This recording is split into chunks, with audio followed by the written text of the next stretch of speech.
computer. There we go. Sorry. Welcome everybody to A Garden to Remember, a virtual program of the Garden Club of Jacksonville. I'm Denise Reagan, the Executive Director of the Garden Club of Jacksonville, and I'm here with Damian Lamar Robinson, our Operations Manager. Hi, Damian. Hello. Happy to be here Yes. tonight. We are very pleased and proud to bring you these programs through the support of the Jessie PONT funds. We can't do this without their help, and we're so happy that they could support these. But first, we get started. We like to take a poll, and we are going to take a poll about when's the last time you've been to the Willow Branch Park? Was it this week, this month, this year, more than a year ago? Hey, have you never been to the Willow Branch Park? We're going to tell you lots about it, and you'll probably want to go after you see tonight's program. And we have, let's say, about 60% of the way there. Let's see if we can get up closer to 80 or 90%. All right, we'll give it 1, 2, 3, 4, 5. We're going to end the poll, and Damian, tell us how everybody voted. All right. Pretty across the board. Actually, it looks like 33% of you said this year you visited Willow Branch Park, followed by 6 of you, which it results in 29% that you've never ever been, more than a year ago, some of you. And then this week, actually, we had 3 people visit the park this week, which is pretty awesome. And 1 person visited this month. All right.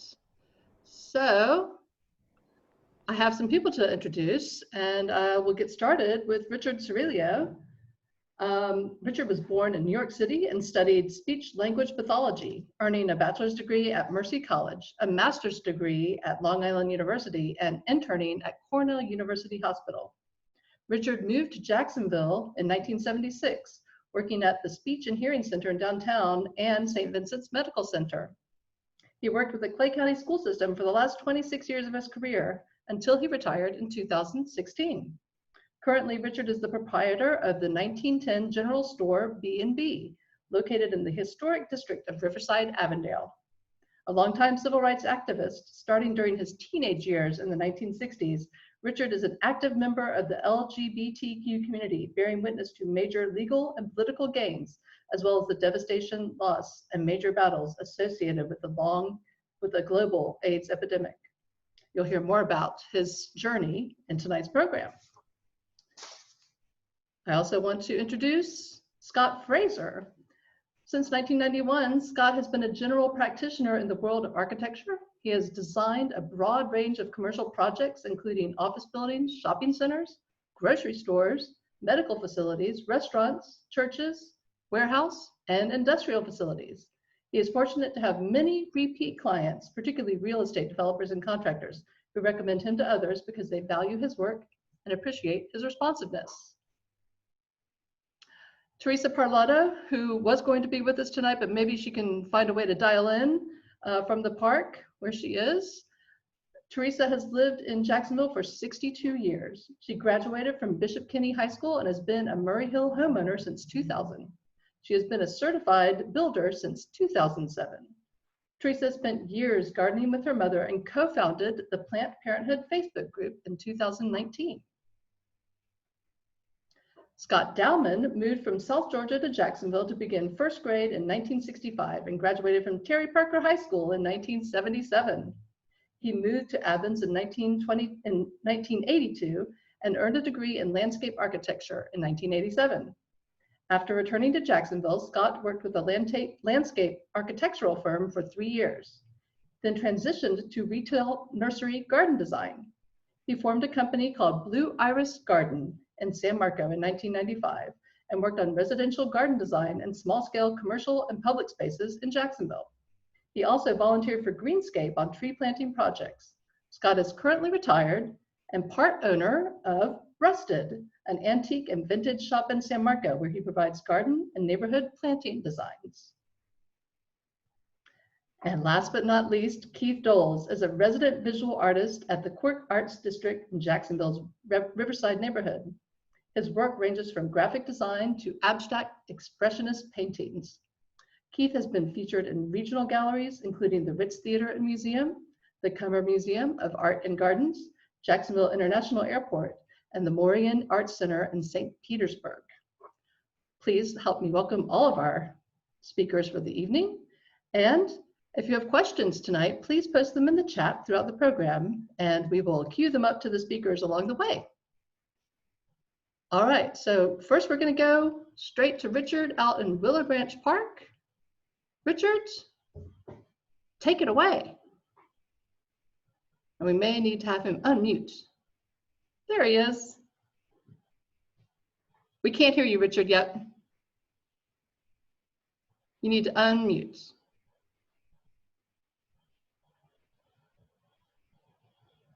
Richard, we need you to unmute. There we go. Just a second. Got it. Very good. Thank you. Well, welcome to historic Willow Branch Park in the beautiful historic district of Riverside, Avondale. I'm standing here in a corner of Willow Branch Park that we call Love Grove. In fact, I have the print right behind me of Love Grove. We're standing roughly in this area where these 3 magnolia trees have been planted. These represent the beginning of 100 trees that we plan on planting here in this historic park to the LGBT community, as well as to the larger Riverside community that loves this park as much. I can give you a little tour of these trees if you'd like. That would be great. Okay, Greg.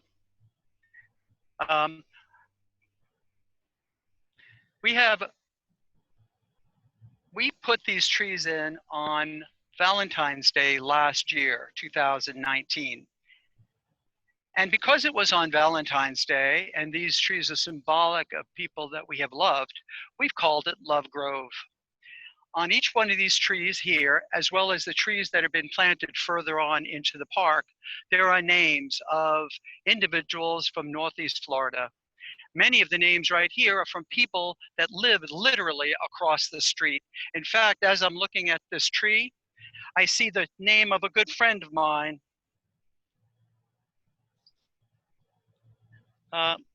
Some very good friends that lived here. Mark McMasters, for instance, an old Navy friend of mine. How sweet that I should see his name. And then I saw the name of Steve Holt and Jerry Hacker. These are all people that lived here. And here's one, Harold Harrison. Now, Harold lived literally across the street, just a block away, and wonderful man. He died so young. And as I'm going to walk right over here to this tree, and what is interesting is that his partner's name is right here, Stephen Childress. And they were a dynamic couple here in our community, and of course died much too soon. I will tell you this, a personal note with regard to Harold Harrison. I didn't know he passed away. I was aware of Stephen dying, but I didn't know that Harold died until the AIDS quilt came to Jacksonville. And there, as I walked through all of these quilts that was held here in Jacksonville quite a few years ago, at a time when such a thing would have been unheard of in Jacksonville. It was rather conservative. I saw Harold's name on the ground. It was really startling. And actually, I started crying. So for me and people like me, this place is hallowed ground. These 3 trees are the first of many. And they represent a lot of love lost, but also an inspiration to those who still live with the diagnosis of HIV and AIDS. Richard, can you tell us a little Yes. bit about the historic significance of Willow Branch Park to the LGBTQ community? Yes, indeed. 43 years ago, at a time when a public showing of the gay community outdoors in the daytime would have been unheard of in Jacksonville. You would have lost your job, your military status, you would have lost your children, you would have lost your apartment. And here in this park, the first gay pride was held in Jacksonville. And it was a quiet event, quite honestly. It was a picnic. There were no banners, there were no flags, there were no speakers, there was no parade. And it was a modest event.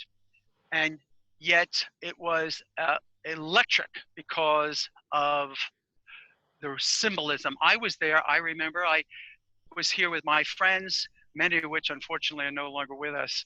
But fast forward to this last Pride that we had last year.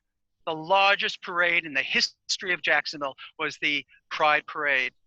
Thousands upon thousands and thousands of people attended that, and also marched in the parade, which went on for miles.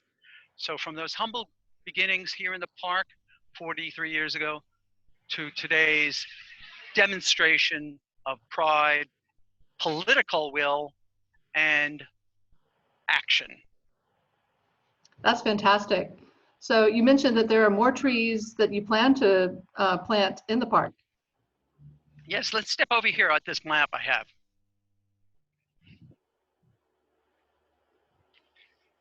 Now, one of our speakers today, Scott Dowman, created this plan. These represent some of the trees that we have planted and will be planting in the park. Some trees that we have hoped to be planted in this park will be done by way of the city's mitigation fund, and that is being handled through other avenues, along with Greenscape. But all of these trees, all of the trees that we have planted have been from our own fundraising, from the charity of our own community and our friends and neighbors. So here are some of the beautiful trees. As I said, we're roughly about in this location with the 3 magnolias. The park is scattered with trees now. And if you look to this angle, you'll notice that we have maintained the open pastures and fields here in the park. We don't want to take that away. That's one of the stately qualities of this park. The fact that we have open places and for picnics and football and frisbee and that sort of thing. We have planted trees in existing clusters of trees in a natural setting. Scott should be credited with that. And this was an understanding that the city asked us to maintain the open spaces, and that was always our intent. So as some of the visitors in the future will hopefully walk through the park, they will notice these new trees, all of which have names garnished on the trees, but they're all donated from people that loved those individuals that are on these trees, but they're scattered throughout the park. And, but we've still maintained this wonderful, stately, large fields and pastures. That's fantastic. And I love the symbolism of trees that live for decades, that are there, you know, living representations of the people that they are in tribute of. Very good, very true. I had been involved in tree planting in the neighborhood because I was president of Riverside Avenue Preservation back in '85 and had been on a number of committees prior to that. And I was a trustee of that organization too in those days. And so our concern was the loss of our canopy. The canopy in Jacksonville and Riverside specifically is reaching, in some cases, its age limitations, and many of these trees are coming down. So for a number of years, we were planting trees throughout the area, getting neighbors to take care of them. We were fundraising. And then, of course, when my partner passed away in '95 from AIDS-related illnesses, there was no question in my mind that I would channel whatever energy I could muster and all the friends and support that we had among all of our community to start doing something constructive in this park with trees, as well as in the general area. That's beautiful. I think now would be a good time to let you kind of meander your way over to the bridge. And meanwhile, we will talk to Scott Fraser about one of the plans for the park in the future. Very good. I'll see you shortly. All right. So I'm going to share my screen here in just a second. And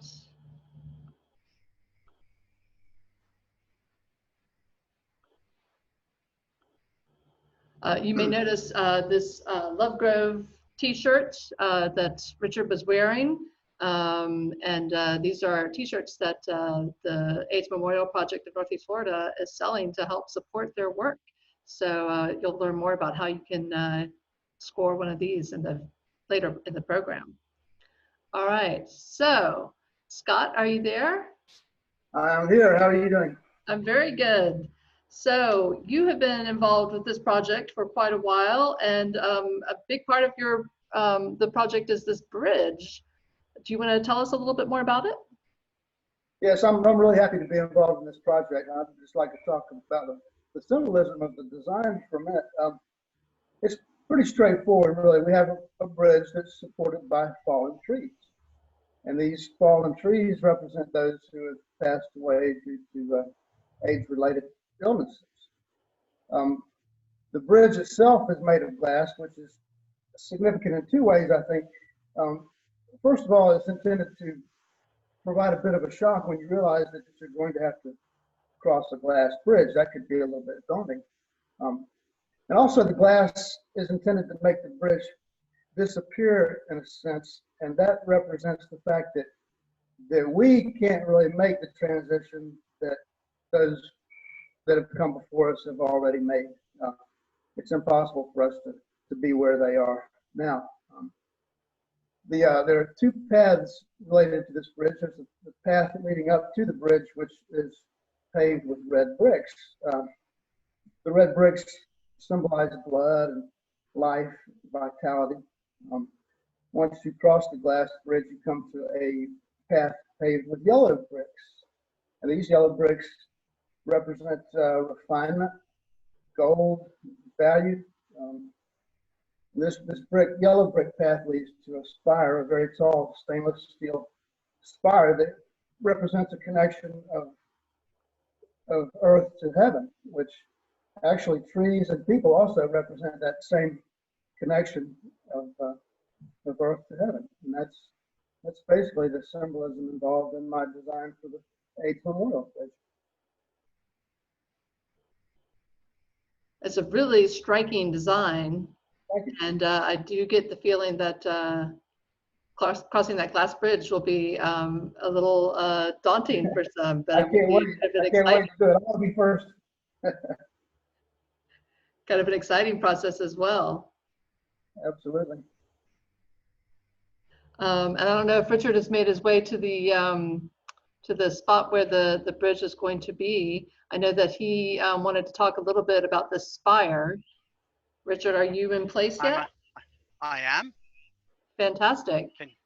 Good. You see me? Yes.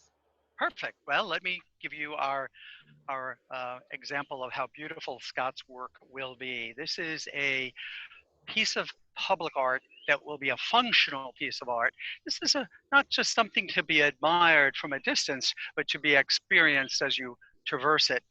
As he was describing it, you see, this is what it will look like. And especially from, let's say, where I'm standing now looking across the bridge. Now, on the other side of the bridge, which I find to be a stunning addition to any piece of art, especially this one, and symbolic as it is a spire pointing to the heavens.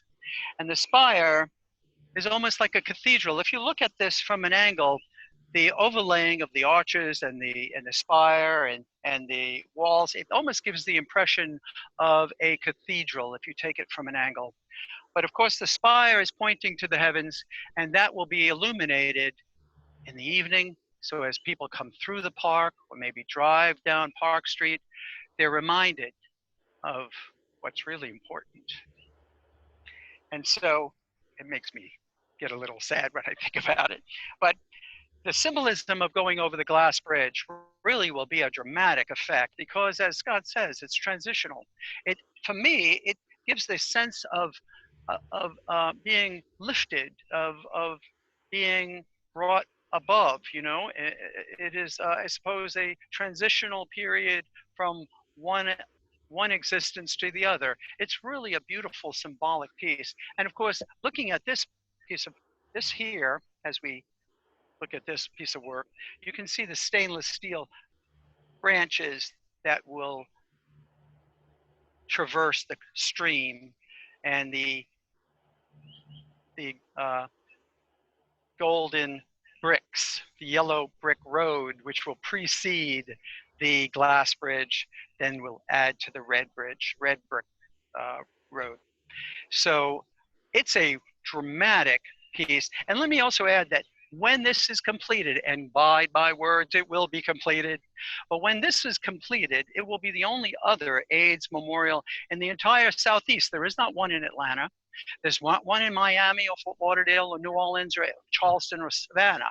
They may have some small representation of maybe a local individual who may have passed away, and I'm not discounting that at all. But this is a dramatic piece of public art to recognize the over 5,000 or more to 7,000 people that died in Northeast Florida to this AIDS-related illnesses. So I'm extremely excited. I was telling the Parks Department about this, and I think the head of the Parks Department said, as he was admiring our design, he said, that's going to be quite a selfie moment on the bridge. And I envision that people will get married on the bridge. I envision that people will, during their prom, they'll come to the bridge and want to have a picture taken on the bridge. It's transformative.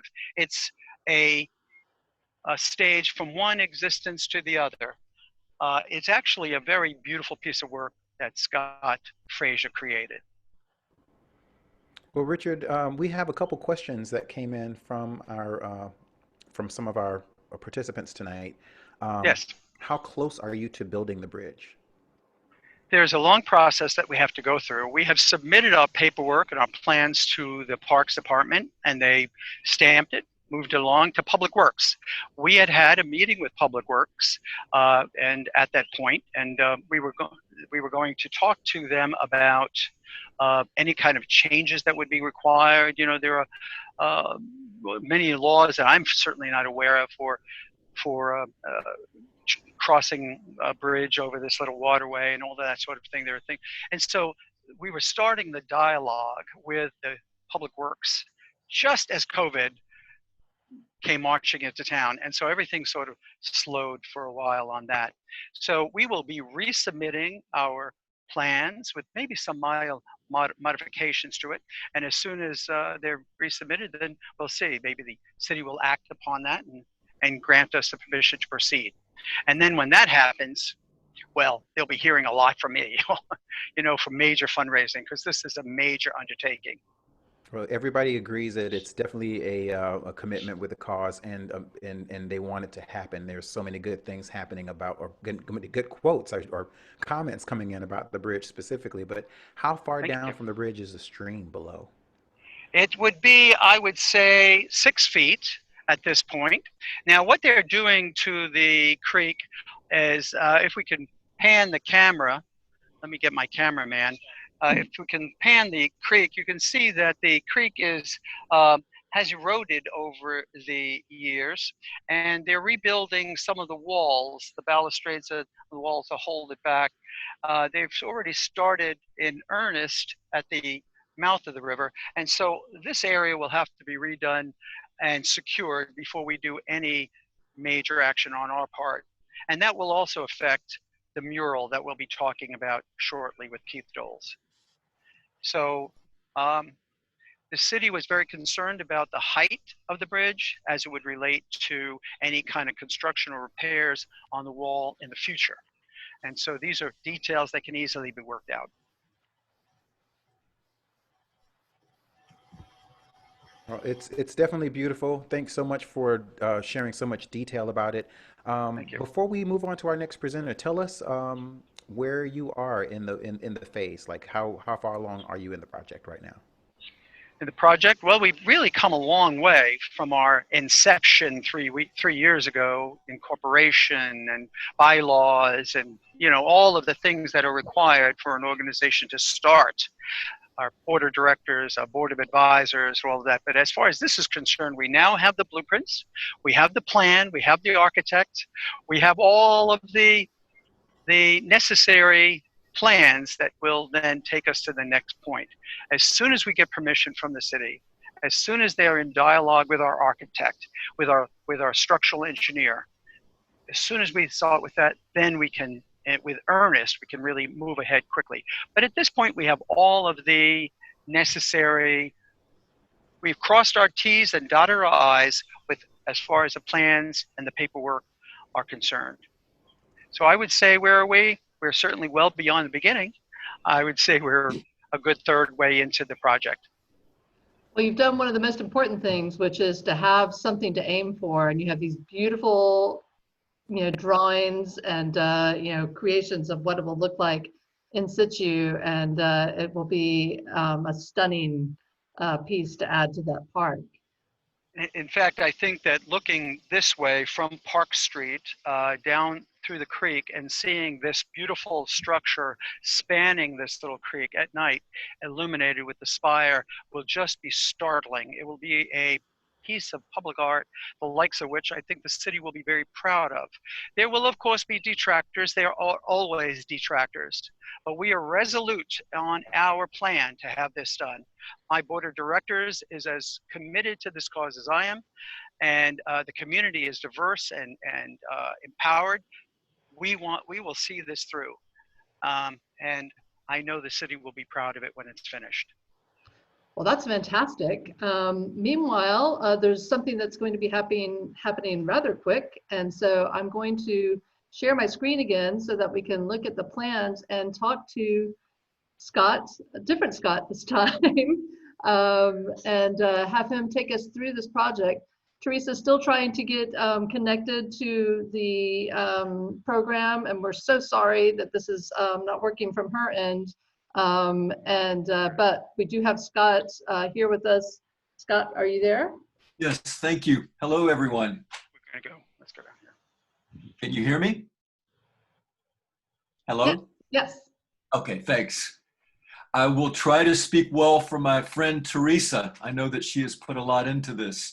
Maybe she can come in, but I'll talk about the motivation and the focus for the design of the Centennial Garden. It was originally noted while walking through the park planting the trees, it was a natural swale that had carried water from the baseball fields up above down to the creek. But as shade encroached and grass left, it became open soil. And it looked like a lot of kids or people on bikes had ridden down that many times, and it was causing erosion. The soil was actually running past this swale and over the sidewalk, and I believe into Willow Branch Park. So we designed a bioswale, if you will, to slow water down and to filter.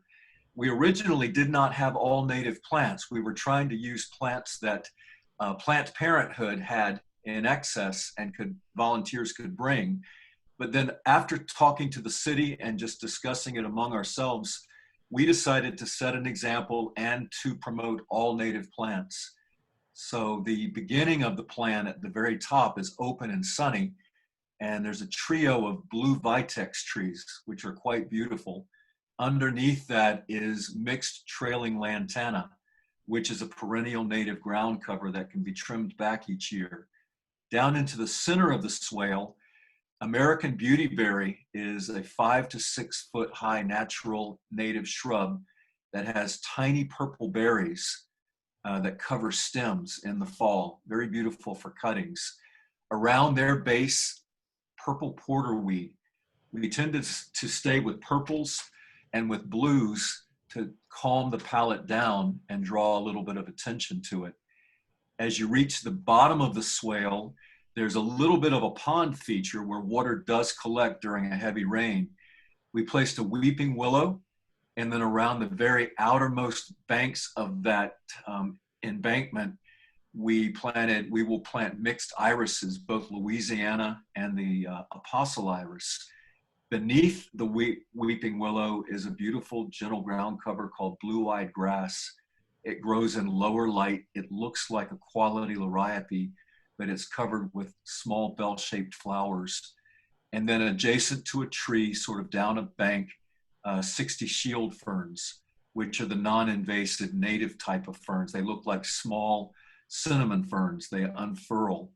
And then to surround this so that it would keep individuals from passing through, basically taking logs and creating bollards of them and then roping guide rope between, and then heavy with pine straw mulch.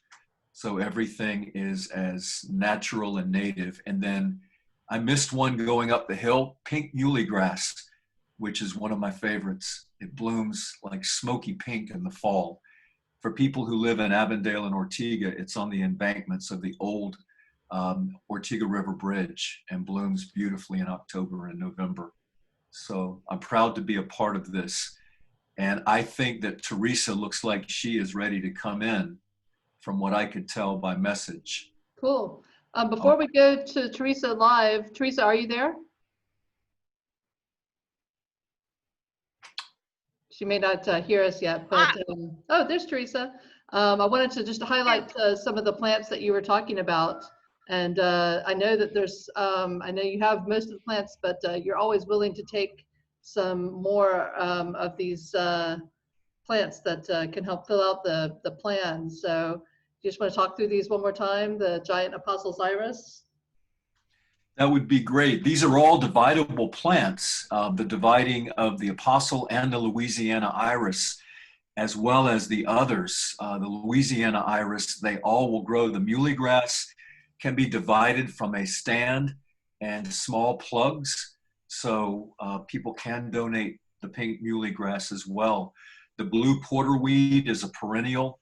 It's the hardiest and the most cold hardy of the porter weeds. There's also a red, but it's not completely cold hardy this far north in the state, and a wonderful attractor for the monarch butterfly, as well as hummingbirds are attracted to that too. That's the blue-eyed grass, which is the ground cover down underneath the weeping willow. Very nice, very natural looking. The American beautyberry, and you can make jelly out of that. With enough sugar in the South, you can make jelly out of just about anything. But it is a beautiful purple jelly. I'll send you my grandma's recipe if anyone is interested. And the purple trailing lantana, we would mix in yellow with that too, just to have a variety of color in that case. And then that's the southern shield fern. It's not as invasive as the Florida fern that many of us know in our yards that are difficult to eradicate. And then I think finally is the beautiful blue vitex tree. The leaves smell like menthol. You can crush them. They're medicinal, and it has a lot of history. And the essence of the tree has contributed to gynecological health of women for over 1,000 years. The oil, the flowers, the essence of it have been used for reproductive medicinal uses by natural doctors for a long time. Wow. And then the weeping willow. Willow Branch Park, I don't think that there's now a single willow in the park. In phase 4 of planting, there will be some down around the culvert and the beautiful mosaic piece at the creek. That's right. And there's a GoFundMe that's currently going on right now that you can actually donate to this project as well. Beautiful. There are several people in the chat too that are also, as a matter of fact, Chuck, one of our participants tonight, he has a ton of blue porterweed, and they're small, but if you guys want them, he's willing to offer them as well. Yes. And so does Diana Rowan. She also has some porterweed. So Please contact Teresa when she comes on. That would be great, because I think that she is organizing the donations and the gives, the sharing plants, as my grandma used to say. You come, you share, you take some home. So thank you guys. That's great. And Teresa, are you there so that you can show us where this is going? I am here. Can you hear me? Yay! Yeah, we finally got this. William helped me out with it. So yeah, we'd be more than happy to accept any donations of plants that anybody wants to give us. There will be a seclusion period of time that they have to be put in my backyard so we can watch and make sure they're healthy, and then we'll put them in the garden. So if you want to contact me, you know, if you just get in touch with the Garden Club, they'll give you my phone number. Sounds like a good plan. All right. All So right. tell us a So little bit about not only the Centennial Garden, but the work that you've been doing with Planned Parenthood. well, I absolutely do, but let's transition by showing you the area that Scott was talking about in his little speech. This is the area where our garden's going to go. So you can see that it was not very well treated, has not been very well treated in the past. And it's going to be gorgeous now. And I can imagine with a couple of benches and maybe a little small table somewhere nearby, it would be a great place for reflection. All the beautiful plants that Scott has picked out will just make you want to reflect. It's going to be a great garden. Yeah, it sounds So like. now, a little bit about Plant Parenthood. Last September, Richard and I were talking about how difficult it is to meet people in Jacksonville right now. And so we thought about some ways that we could get together with people. And of course, a garden club came up. Since you guys have the garden club, we didn't really want it to be like the garden club. So, so we called it Plant Parenthood.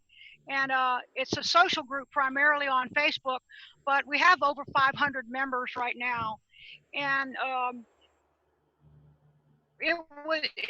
the goal of the group is just to socialize, go to learn as much as we can about gardening, share our own gardens with other people, share our skills and our techniques with other people, and to drink wine, to be honest with you.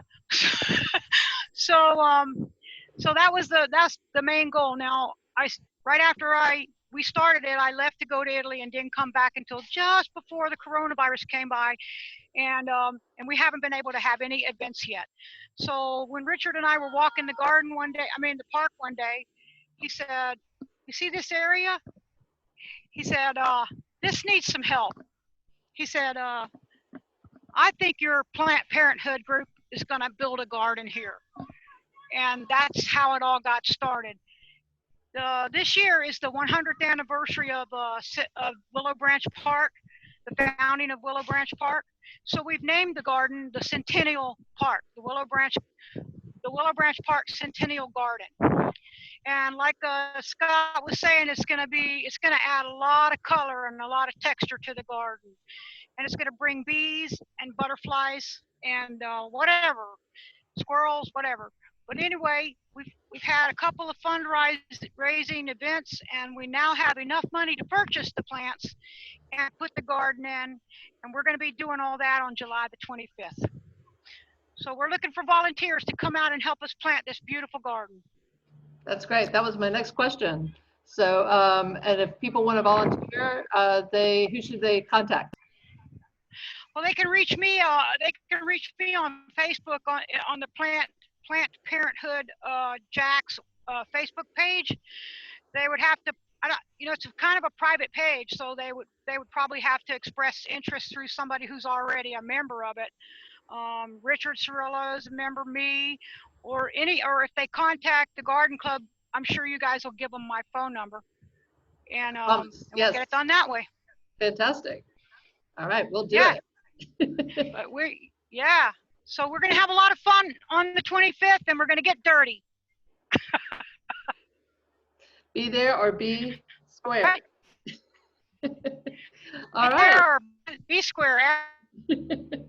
Okay, so I think we have one more segment of this that's going to be a really great part of this whole project.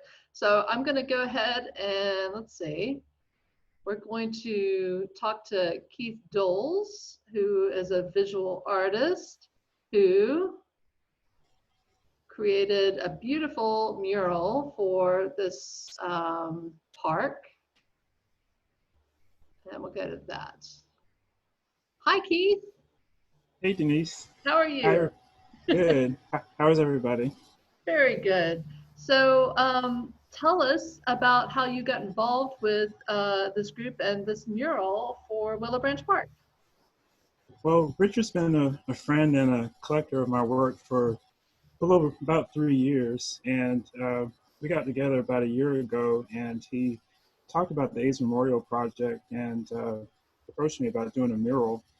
And we went out to Willow Branch Park probably in the spring of last year, and we looked at the bridge, and we just saw it was just a dark brown, kind of a scary, looking bridge. And we actually got down to the lower end of the bridge, or around the ditch area, and we looked at the moss and everything around there. So Richard pitched his idea to me about having some sort of memorial to commemorate the people that have passed away from HIV or AIDS, and also share with him about a couple of immediate family members who passed away from HIV back in 1995. So it was a pretty emotional moment then. And so we talked about a couple of ideas. One was creating a rainbow spectrum, one that could commemorate LGBT pride.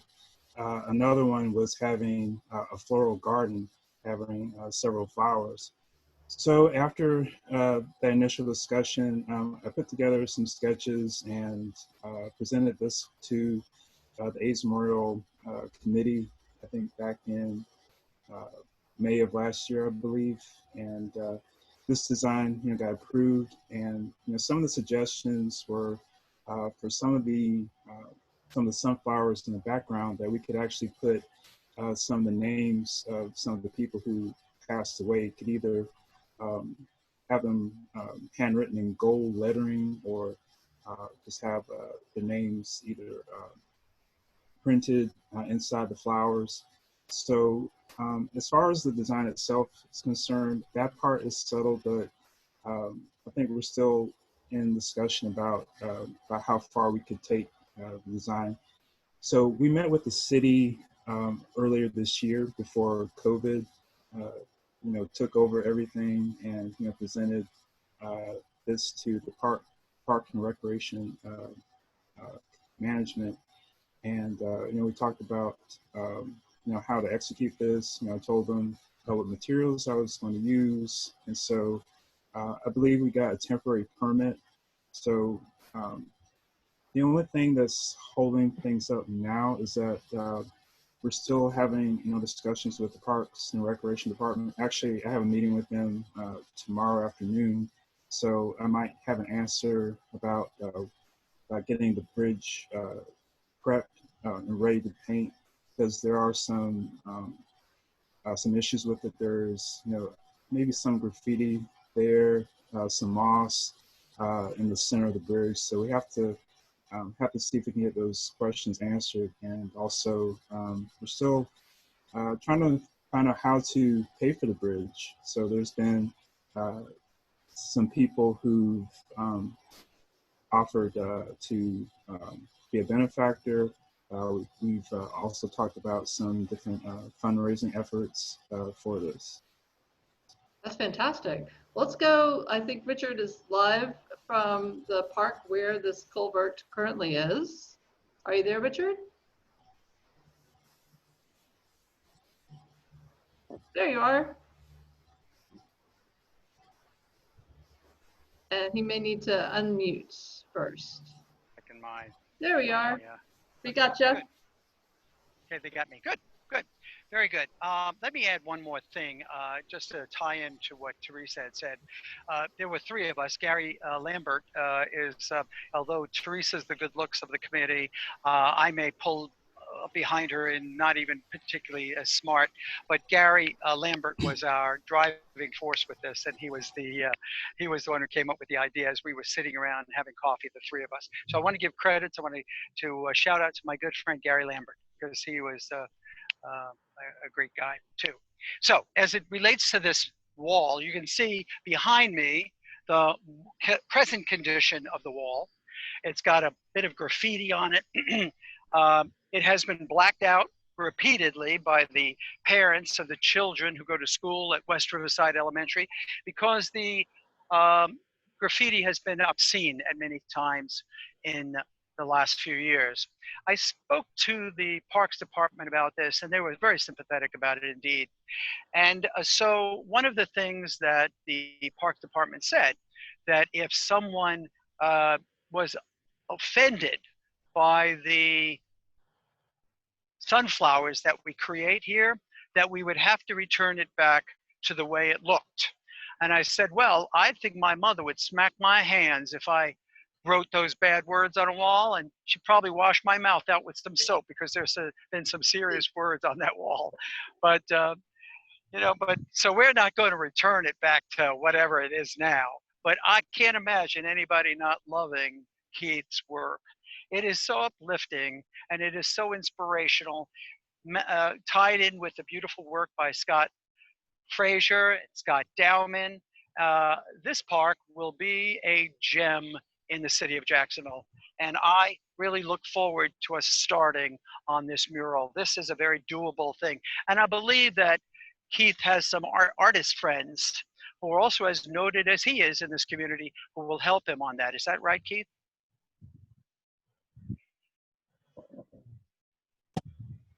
Yes, I reached out to a few of my friends at the CORK Arts District and talked. I don't have a team set up right now. I'm still, of course, with COVID, kind of threw everything off track. But hopefully, when we get back to, we can actually get started on the bridge. I hope to have at least 2 other artists that can work on this bridge with me. And of course, welcome their input. Very good, very good, very good, Keith. I know even if you did it by yourself, it would be a piece of work worth a lot of money. I would even buy that bridge if I had to, because I know the quality of your work. Indeed. But yeah, so it's a very uplifting piece, and I'm just so proud that Keith has signed aboard to do this for us. He's a really great artist. Jacksonville, invest in art by Keith Doles. It'll come back to you 100 times over. Damien, do we have any questions from the audience? Yeah, actually I did. Yeah, there's one question from Michelle Kendi who's asking what the fundraising goal is for the mural. Has that been determined? We have a mount.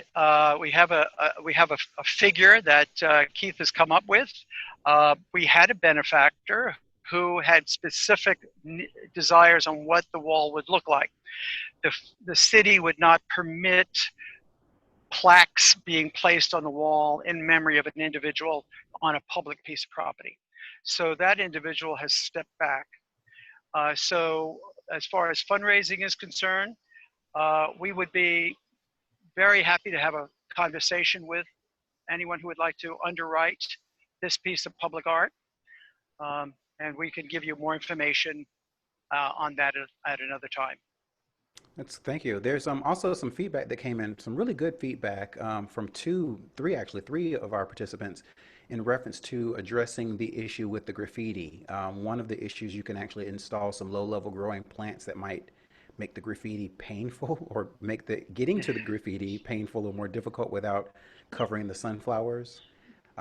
That's another one. And then there's also cacti that has nice thorns as well. So you can do some type of landscaping that kind of would deter people from getting there easily. Well, I think that has been addressed or will be addressed by Keith. He has a sealant that he can put on that piece of art. The city of Jacksonville uses that sealant on public property, public bathrooms, that sort of thing, to keep graffiti to a minimum, easy to remove. So although cactus would be, a prickly undertaking, I think that we would prefer to have a sealant placed on it so nothing would obstruct the beauty of this piece of work. That's fantastic. Richard, is the bridge the back side of the Park Street crossing from the community garden? That's being asked by Debbie. This bridge right here where I'm standing, it's really where Park Street is. If you're coming down Park Street, going through Willow Branch Park, this is the bridge that you go over the Willow Branch Creek, the little creek right behind me. So this is a separate entity, of course, than what we hope to create further down the creek. So as you're coming down Park Street, as you're coming through Willow Branch Park, you'll see the little balustrade on both sides of the street. That's where this bridge is, and that's where this mural will be. Richard, we lost your video. Yeah, I'm sorry, say that again? We lost your video, unfortunately. My video is gone. Video. Okay. My tech specialist. Okay, we got it. Okay, thank you. Fine. My tech specialist has got it all finished. So as you heard, that this is the park side of the bridge that goes over the creek on Park Street. That's right. And the community garden is across the street from there. So you're right, Debbie. And no, yes, that's a community garden is on the other side, exactly, right on the other side. Mm-hmm. Fantastic. All right, Richard, before we close out, do you have some final words that you want to share with all of us? Well, I've just been very impressed at the support we received from the whole city, really, even the city government. When we started this journey, we weren't quite sure how we would be received. In so many quarters, HIV and AIDS is still a subject that people will not approach without a lot of hysteria. And remembering those people those men, women, and children who died to this disease at the flower of their youth, at the flower of their success, is a tragedy that Jacksonville has not really fully addressed. So I've been very pleased that we have been so well received by the city, by the community, and if one is willing to make perhaps a contribution to this cause, you can get in touch with us through our Facebook post there. And we will have our website up and running soon. It's in development, but you can get in touch with us through Facebook if that's a measure that you'd like to arrange. Thank you, Richard. And Damien has posted the GoFundMe page for the Centennial Garden. So if you want to participate in that, please do. I'm going to share my screen again real quick. And I want to thank all of our speakers tonight. Richard, Scott, Teresa, Scott, and Keith for putting on a fantastic program, and and all of you for bearing with us while we got all of them here, because it was well worth it to have them all here. Thank you to all of you. Thank you, Denise. Yeah. And I want to introduce a couple of other programs that we have coming up. One is a week from tonight, or actually 2 weeks from tonight, on July 28th, Make Your Garden a Habitat, featuring Bill Berthett. He is an amazing gardener and really creator of wildlife habitats. His yard has received the St. John's Riverkeepers Best River-Friendly Yard Wildlife Habitat Award in 2019.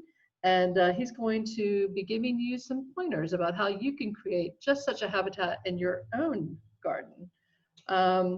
And I wanted to mention, in addition to the link that Damien has put in, he's also putting in links to the AIDS Memorial Project Facebook page and the Planned Parenthood Facebook page. So if you want to look those up, those links will be in there. And then Damien will add the Make Your Garden a Habitat page. You can sign up for that tonight. And also coming up, this is not our program, but it's a really worthwhile program, the Gardening for Pollinators program.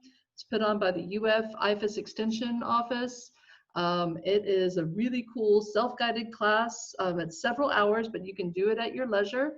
It's just $15 and includes lots of hours of instruction and fun activities. And it should be a really fun way to spend some of those summer hours if you're wondering what to do with them. This is a great way to spend that time. If you are not a member of the Garden Club, why not become a member of the Garden Club? Please consider joining us. You'll join others who share a deep love for the environment and be invited to learning opportunities just like this one. And you'll help support the operations of the Garden Club in this challenging time that we all are experiencing. So please consider that. Damien will add a link to become a member of the Garden Club. We like to take surveys because we want to know what you think of programs just like this one. So Damien will add a survey link to this chat. We'll also send it to you afterwards.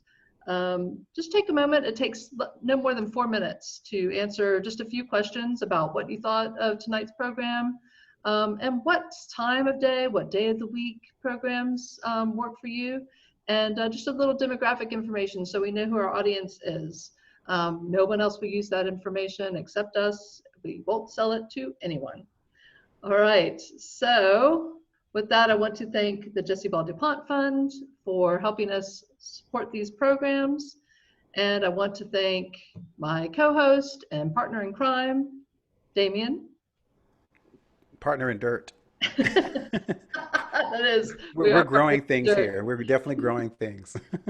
And I want It's to a thank all pleasure. of you. Thank you so much for bearing with us. I know we got a really late start tonight, but hopefully it was worth it. And have a good evening, and take care, and get out there and plant something. All right.